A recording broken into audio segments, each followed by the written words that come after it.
Сәлем, Башкортстан, Татарстан. Бүгін әзгіне шастыл по Ашану. Ну, то, что нужно, я не нашел там толком. Погода вот такая вот. Evet. Абу-хава çok güzel, как турки говорят, да? Вот так вот.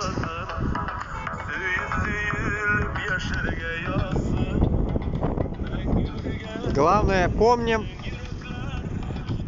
Башкортстан, Татарстан, тырышырга, свободный булырга, урыстан кутулырга, урыссыз яшәргә өйрәнергә. Олар, как говорится, пусть живут у себя в Москве, а мы будем жить в Башкортостане, а в Татарстане.